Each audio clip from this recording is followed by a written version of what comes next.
Daily. Taste the Daily. அன்பான தோழர்களே, முப்பெரும் விழா என்று 3 மிகப்பெரிய ஆளுமைகளை அவர்களது இணையற்ற செயல்பாடுகளை அடையாளப்படுத்தும் விதமாக தமிழ் தேசிய கூட்டணி நடத்துகின்ற இந்த நிகழ்விலே பங்கெடுத்த அனைத்து ஆளுமைகளுக்கும் நான் சார்ந்திருக்கக்கூடிய மேற்பதனாளி இயக்கத்தின் சார்பாக வணக்கங்களையும், இங்கே பெருந்தொழிலாக திரண்டிருக்கக்கூடிய தோழர்களுக்கு எனது வாழ்த்துக்களையும் தெரிவித்துக் கொண்டு நேரத்தின் அருமை கருதி என்னை பொறுத்தருளுமாறு வேண்டி உரையை துவக்குகின்றேன். தமிழ் தேசிய கூட்டணி என்று ஏன் தொடங்க வேண்டி வந்தது என்றால், தமிழ் தேசியத்திற்கு ஆபத்து அதிகமாகிக் கொண்டே போகின்ற காரணத்தினால் தமிழ் தேசிய கூட்டணியை நாங்கள் வெளிப்படையாக அறிவிக்க வேண்டியிருக்கிறது. என்றால் இங்கே தமிழ் தேசியம் என்பதை ஒரு ஓட்டு அரசியலுக்குள்ளாக கொண்டு போய் நிறுத்தி, அந்த ஓட்டு அரசியலிலிருந்து அவரவர் தேவைக்கு ஏற்றவாறு தங்களது சுயநலத்திற்காக,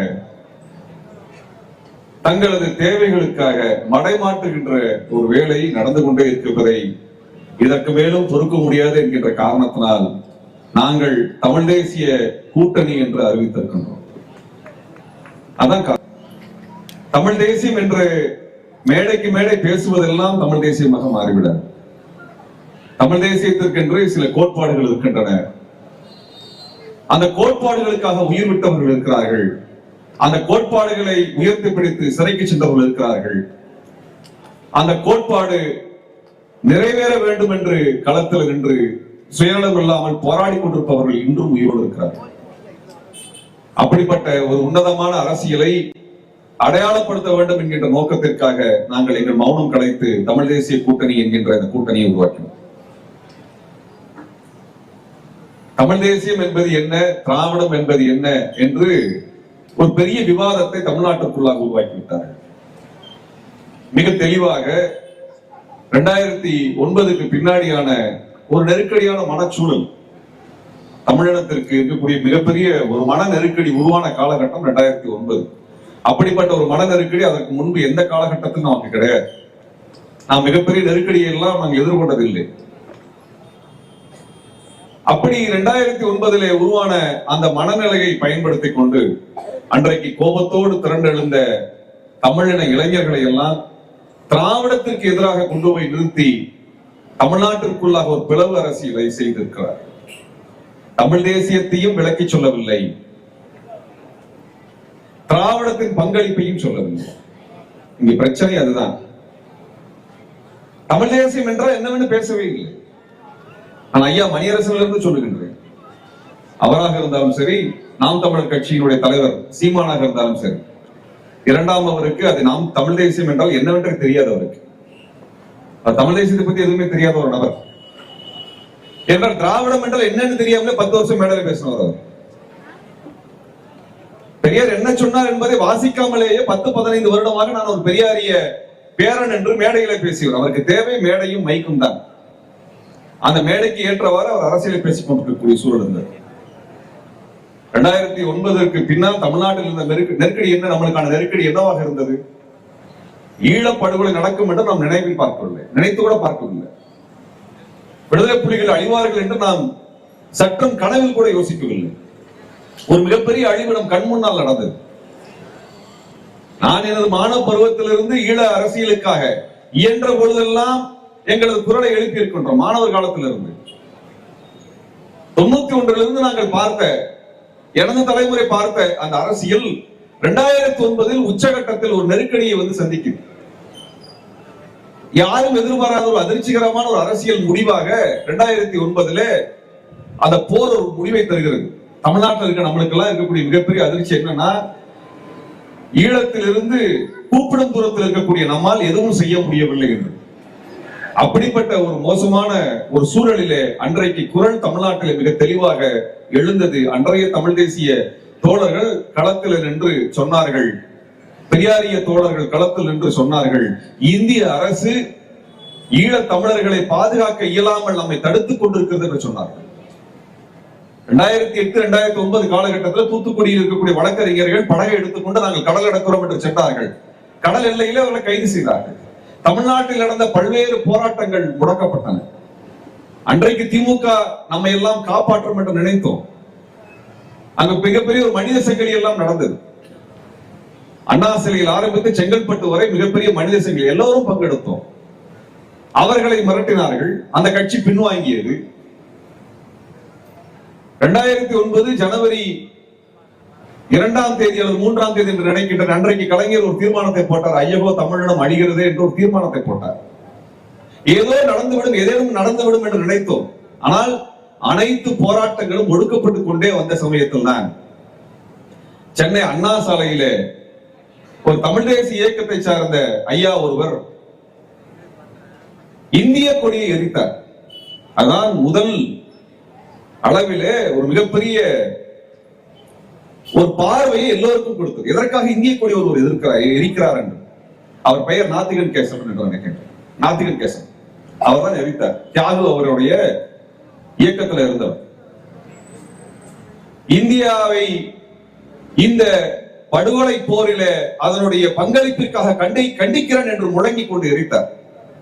செங்கல்பட்டில மாணவர்கள் உண்ணாவிரத போராட்டத்தை நடத்தி கொண்டிருந்தார். அப்பொழுதுதான் முத்துக்குமார் தன் உடலுக்கு தீ வைத்து முழங்கினார். இந்த போரில் யாரெல்லாம் பங்கு பெற்றிருக்கார் என்று ஒரு பெரும் பட்டியலை எழுதினார். பெரும் பட்டியல்.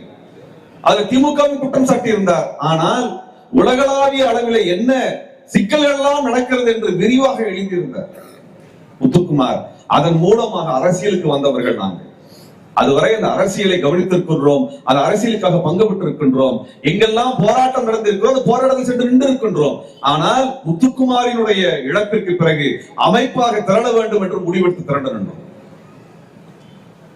அப்படி தமிழ்நாட்டிலே 2009 அந்த ஜனவரியினுடைய இறுதி வாரத்திலே முத்துக்குமார் தீக்குளிக்கிறார். அவர் ஒரு புரட்சிகர இயக்கத்தை சார்ந்தவர், தமிழ் தேசிய இயக்கத்தை சார்ந்தவர். அதற்கு பிறகு 2 நாட்களில் பள்ளப்பட்டி ரவி தீக்குளிக்கின்றார். அதற்கு அடுத்த நாளிலே வட சென்னையிலே அமரேசன் தீக்குளிக்கின்றார். அமரேசன் திமுக காரர். அதற்கு பிறகு சீர்காழியிலே சீர்காழி ரவிச்சந்திரன் தீக்குளிக்கின்றார். அவர் காங்கிரஸ் கட்சிக்காரர். வாணியம்பாடியிலே சீனிவாசன் தீக்குளிக்கிறார். அவர் தேமுதிக கட்சிக்காரர். கடலூர் ஆனந்த் தீக்குளிக்கிறார். அவர் விடுதலை சிறுத்தைகள் கட்சியை சார்ந்தவர். அனைத்து கட்சியை சார்ந்தவர்களும் அன்றைக்கு தீக்குளித்தார்கள். யாரை எதிர்த்து என்ற கேள்வி ரொம்ப முக்கியம். இன்றைக்கு நாம் தமிழர் கட்சி இருக்கக்கூடிய இளைஞர்களுக்கு நான் அந்த வரலாறு சொல்ல வேண்டியிருக்கிறது. நாங்கள் மிக கவலையோடு நாங்கள் உங்களை பார்க்கின்றோம். அந்த போராட்ட களத்தில் நின்றிருக்கின்றோம். பல கட்சிகளை சார்ந்தவர்கள் தங்களது கட்சிகளின் நிலைப்பாடுகளை எல்லாம் கடந்து அல்லது தங்கள் கட்சி ஈழத்திற்கு ஆதரவாக இருக்கின்ற காரணத்தினால் அதற்கு ஆதரவு தெரிவித்து வலுப்படுத்தி தங்கள் மேனிக்கு தீ வைத்து இறந்தார்கள். கிட்டத்தட்ட 3 மாதத்திற்குள்ளாக 18 பேர் தீக்குளித்தார்கள். 3 மாதத்திற்குள்ள 2 நாளைக்கு ஒருவர் தீக்குளிக்கின்ற விகிதத்தில் தமிழ்நாட்டில் தீக்குளித்தார்கள். யாரை எதிர்த்து தீக்குளித்தார்கள்? இந்திய அரசை எதிர்த்து தீக்குளித்தார்கள். அன்றைக்கு இந்திய அரசினுடைய கப்பல் படையும் விமானப்படையும் உளவுப்படையும் முழுமையாக இலங்கை அரசுக்கு துணை செய்தது. அதை எதிர்த்து கேட்கின்ற திராணி திமுகவுக்கு இல்லை என்கின்ற கோபம் எங்களுக்கு இருந்தது. ஆனால் போரை நடத்தியது இந்திய அரசு. இந்திய அரசு தானே போரை நடத்தியது. அன்றைக்கு 2009 களத்தில் இருந்த அத்தனை பேரும் இந்திய அரசு செய்கின்ற இந்த அட்டூழியத்தை எதிர்த்து தானே போராட்டம் நடத்தினோம். பெரியார் திராவிட கழகத்தினுடைய தோழர் இங்கே குமரன் இருக்கின்றார். இந்திய ராணுவத்தினுடைய பங்களிப்பை தடுத்து நிறுத்த வேண்டும் என்று சொல்லி கிட்டத்தட்ட 72 ராணுவ வாகனங்களை 1000 தாங்கிய ராணுவ வாகனங்களை கோவையின் எல்லையில மறித்து நின்றார் தோழர் கோவை ராமகிருஷ்ணன் அவர்கள். திராவிட இயக்கத்தை சார்ந்தவர், பெரியார் இயக்கத்தை சார்ந்தவர். அன்றைய போராட்டத்தில் மதிமுக கலந்து கொண்டது, புரட்சிகர இளைஞர் முன்னணி கலந்து கொண்டது, கட்சி சார்பற்ற எண்ணற்றோர் கலந்து கொண்டார்கள். இப்படி நடந்த ஒரு போராட்டம் 2009 இனப்படுகொலை நடக்கிறது. நடந்து முடிந்த பிறகு இருக்கக்கூடிய ஆற்றாமை, இந்திய அரசு நம்மை வஞ்சித்து விட்டது என்கின்ற கோபம் எல்லோருக்கும் இருக்கு. அப்ப இந்திய அரசை கேள்வி கேட்க வேண்டும். இந்திய அரசை இந்த குற்றச்சாட்டிலே குற்றவாளியாக சேர்க்க வேண்டும் என்ற போராட்டம் தமிழ்நாடு முழுக்க நடந்தது. ஆனால் ராணுவத்தை யார் கட்டுப்பாட்டில் வைத்திருக்கிறார்கள்? கப்பற்படை யார் கட்டுப்பாட்டில் வைத்திருக்கிறார்கள்? உளவுப்படை யாருடைய கட்டுப்பாட்டில் இயங்குகிறது? அன்றைக்கு தஞ்சையில் இருக்கக்கூடிய இந்த ராணுவ விமான தளத்தை முற்றுகை என்ற போராட்டம் நடந்தது. ஐயா மணியரசன் அதை செய்தார். பல்வேறு தமிழ் தேசிய இயக்கங்கள் அதை முன்னெடுத்தது. காரணம், தஞ்சை விமான நிலையத்திலிருந்து அங்கே உதவிக்கு விமானங்கள் சென்றன என்ற செய்தி வந்த காரணத்தினால். இதையெல்லாம் யார் செய்தார்கள்? இந்திய அரசு செய்தது. இதை எதிர்த்து நிற்பதற்கு திமுக தயாராக இல்லை அல்லது இயலவில்லை. இன்றைக்கு மோடி என்ன செய்கிறாரோ, ஒரு மாநில கட்சிகளை, ஒரு மாநில ஆட்சிக்கு என்ன நெருக்கடி கொடுக்கிறாரோ, அன்றைக்கு அதை காங்கிரஸ் செய்தது. மாநில கட்சிகளை முடக்கியது. அதை எதிர்த்து நின்று மக்கள் போராட்டத்துக்கு தலைமை தாங்க வேண்டிய பொறுப்பை திமுக மேற்கொள்ளவில்லை, கலைஞர் மேற்கொள்ளவில்லை என்கின்ற கோபம், ஏமாற்றம் எல்லோருக்கும் இருந்தது. அப்ப தமிழ்நாட்டிலே ஒரு மாற்று அரசியல், ஒரு புரட்சிகரமான ஒரு அரசியல், தேர்தல் களத்தையும் கையாளக்கூடிய அரசியல் தேவை என்று எல்லோரும் உணர்ந்தார்கள். அப்படியாகத்தான் இங்கே ஒரு அமைப்பு திரட்சி வர ஆரம்பித்தது. எல்லாரும் போராட்ட காலத்தில் இருந்தவங்க எல்லாம் இனப்படுகொலைக்கு பிறகு அந்த சோர்வான காலகட்டத்தில் நாம் அடுத்து ஏதேனும் ஒன்று நகர்த்த வேண்டும் என்று உருவாக்கக்கூடிய ஒரு இயக்கத்திலே பிரச்சாரகராக வரக்கூடிய ஒரு இடத்தில் இருந்தவர் நாம் தமிழர்களுடைய கட்சியிலே இருந்த சீமான் ஒட்டுமொத்தமாக தனது கட்சி, அந்த கட்சியினுடைய ஏகபோக அதிபராக மாறியது அந்த கட்சியினுடைய பலவீனம். அன்றைக்கு இருந்த பெரியாரிய தலைமைகள், அதை ஊக்குவித்த தலைமைகள் கண்டித்திருக்க வேண்டும். அதை செய்ய தவறினார்கள். 1.5 வருட காலகட்டத்திற்குள்ளாக அந்த கட்சியை வளர்வதற்காக எல்லா இடத்திலும் ஓடித்திருந்தவர்கள் பெரியாரிய தோழர்கள், திராவிட இயக்க தோழர்கள். ஆனால் 1.5 வருட காலத்திற்குள்ளாக திராவிட எதிர்ப்பு நிலைப்பாட்டை எடுத்து வெளியிலே அவர் அறிவித்து வந்து நிற்கிறார். 2009 அதிமுகவிற்கு ஆதரவு, 2011 அதிமுகவிற்கு ஆதரவு, 2014 அதிமுகவிற்கு ஆதரவு என்று தொடர்ச்சியாக ஒரு கட்சி சார்பாக ஒட்டுமொத்த இளைஞர் கூட்டத்தை கொண்டு போய் நிறுத்துகிறார். தமிழ் தேசிய போராட்ட எழுச்சி 2009 பிறகு வருகிறது. தமிழ் தேசியம் என்ன கேட்கிறது? தமிழர்களுக்கு என்று ஒரு இறையாண்மை இருக்கிறது, எங்களுக்கு என்று ஒரு கோரிக்கை இருக்கிறது. நமக்கு கோரிக்கை இல்லையா? நமக்கென்று விருப்பம் கிடையாதா? நமக்கென்று நலன் கிடையாதா? நமக்கென்று அரசியல் பார்வை கிடையாதா? இலங்கை குறித்து நமக்கு அரசியல் பார்வை கிடையாது. ஏன்னா அவர் மீது போராட்டத்தை கட்டி நடத்திட்டு இருந்தார். அந்த போராட்டத்தில் போய் சேர மாட்டார், அதெல்லாம் சேர மாட்டார். நம்மாழ்வார் இறந்த உடனே இவர்தான் ஒரு விவசாயி என்பதை போல நம்மாழ்வார் படத்தை எல்லா இடத்தையும் வச்சுட்டு இருக்கிறார். நம்மாழ்வாருக்கும் உங்களுக்கு என்ன தொடர்பு? எங்கள் கண் முன்னால் நடந்த வரலாறு. பூவுலக நண்பர்களுடைய நிகழ்ச்சியில நம்மாழ்வார் வருவார், பேசுவார். பல்வேறு விவசாய சங்கங்களுடைய நிகழ்ச்சியிலே அவர் பேசியிருக்கின்றார். போராட்ட காலத்தில் எல்லாரும் ஒருங்கிணைத்திருக்கின்றார். தோழர் குழந்தை அரசன் உள்ளிட்டவர்கள் எல்லாம் அவருடன் நின்றிருக்கிறார்கள். அவர்களே படம் போடுறதில்லை. ஏன்னா அடுத்தவங்களுடைய உழைப்பை தின்று வாழக்கூடாது என்கின்ற நேர்மையான எண்ணம் இந்த தலைவர்களுக்கு இருக்கிறது. ஆனா எல்லாத்தையும் திருடுறது, கேட்கறது யாரும் இல்லைல்ல. நம்மாழ்வார் குடும்பத்திலிருந்து யாராவது போய் கேட்கணும், உமக்கும் நம்மாழ்வாருக்கு என்னையா சம்பந்தம்? திடீர்னு அவர் விவசாயம் மாறிட்டார். எல்லா வகையிலும் இந்த இளைஞர்களை மடைமாற்றி, காயடித்து, சிதறடித்து, நான் அவர்களிடத்தில் ஒரு வேண்டுகோள் வைக்கிறேன். உங்களுக்கு உண்மையாலுமே தமிழ்நாட்டிலே ஒரு மாற்று அரசியலை கட்ட வேண்டும் என்றால் அது மாற்று இயக்கங்களாக கடந்த 40-50 ஆண்டுகளாக களத்தில் போராடி கொண்டிருக்கிற இயக்கங்களோடு கைகோர்த்து தான் நீங்க உருவாக்க முடியும். அப்படி கைகோர்க்கவில்லை என்றால் ஒன்று நீங்கள் போராட்டத்தை நடத்த வேண்டும். அப்படி உங்களுக்கு போராட்டத்தை நடத்துவதற்கு துணிவோடு ஒரு தலைவன் இருந்தால் அதை செய்யுங்க. உங்க தலைவன் துணிச்சல் இல்லாதவராக இருக்கிறாரு. போராடுவதற்கான எந்த துணிச்சலும் இல்லாத ஒரு தலைவரை வைத்துக் கொண்டு எப்படி ஒரு போராட்ட அமைப்பை கட்டுவீர்கள்? எப்படி இங்க கூட திமுக அதிமுக என்கிற மாபெரும் ஜாம்பவான்களுக்கு எதிராக எப்படி கட்சி உருவாக்க முடியும்? எப்படி சாத்தியமாக முடியும்? கேளுங்க அவங்க கிட்ட. இது 2 பெரிய கட்சிகள். இதுல என்னன்னா எல்லாரையுமே நீங்க திமுக கைக்கூலியில் எழுதுவாங்க.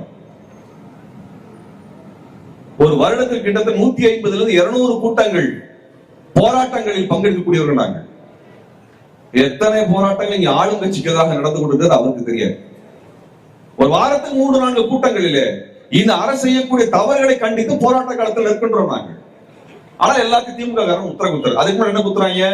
தெலுங்குன்னு குத்துறாங்க. வெறும் தெலுங்குன்னு சொல்றது திமுக காரன் சொல்றது. இதைத்தான் மாத்தி மாத்தி எழுதிட்டு இருப்பாங்க. பிஜேபிக்கும் நாம் தமிழர் கட்சியினுடைய தலைமைக்கும் எந்த வேறுபாடும் இல்லாமல் ஒன்றாகத்தான் பயணித்துக் கொண்டிருக்கிறார். நான் பலமுறை சொல்லி இருக்கின்றேன். அவர் இங்க இருக்கக்கூடிய போராடக்கூடியவர்கள் எல்லாம் தெலுங்குன்னு சொல்லுவார். ஆனா பிஜேபி தலைவர் ஒருத்தர கூட தெலுங்குன்னு சொல்ல மாட்டார். ஒருத்தரை கூட சொன்னது. பெரியார தெலுங்குன்னு சொல்லுவார். அந்த கட்சியில இருந்து இங்க போராடக்கூடிய அனைவருமே தமிழர் அல்ல, தமிழர் சொல்லுவார். அப்புறம் பிஜேபி இருக்கக்கூடிய வானதி தமிழரா, தமிழிசை தமிழரா, அமர் பிரசாத் ரெட்டி தமிழரா, அர்ஜுன் சம்பத் தமிழரா? சொல்லுங்க, வாய் திறந்து சொல்லணும்ல, சொல்ல மாட்டார். அவருக்கு பிஜேபி எதிரல்ல. அன்பான தோழர்களே, வீட்டுக்குள்ளாக இருக்கக்கூடிய சகோதரர்கள் நம்மளுக்கு வந்து மூத்த சகோதரர் நம்மளுக்கு சண்டை இருக்குது, சண்டை போட்டுட்டு இருக்கோம். அந்த சமயத்துல வீட்டுக்குள்ள ஒரு நல்ல பாம்பு வந்துருச்சுன்னா, ஒரு கட்டுவிரியன் வந்துருச்சுன்னா, அந்த கட்டுவிரியை நம்ம சகோதரனை கடிச்சு செத்ததுக்கு அப்புறம் நம்ம வந்து வீடு நம்மளுக்கு தான் வந்துருச்சு நினைக்கிறோம் எவ்வளவு முட்டாளோ. அதுபோல நமக்கும் திமுகவிற்கும் முரண்பாடு இருக்குதுன்னா, அந்த முரண்பாடு இருக்கக்கூடிய சமயத்தில் நல்ல பாம்பாக பாரதிய ஜனதா கட்சி உள்ள வருகிறது என்றால், நம்ம முரண்பாட்டை முதலில் ஒதுக்கி வைத்து விட்டு நல்ல பாம்பை அடித்தாக வேண்டும், கட்டுவிரனை விரட்டியாக வேண்டும். அதான் செய்யணும். விடுதலை சிறுத்தைகளோ, மதிமுகவோ, கம்யூனிஸ்ட் கட்சிகளோ அல்லது இதர அமைப்புகளோ அவர்கள் திமுக கூட்டணிக்கு ஆதரவாக போனார் காரணம் என்னவென்றால், 2014 போகல, 16 போகல, 11 போகல, 2009 போகல, அவர்கள் ஏன் 2019 21 போனார்கள் என்றால், பாஜக மோடி என்கின்ற ஒரு வடநாட்டான் இங்க கொடி நட்டு கொண்டிருக்கிறான். ஒரு மார்வாடி சேர்த்து தமிழ்நாட்டை கொள்ளையடிக்கணும் வர்றான்.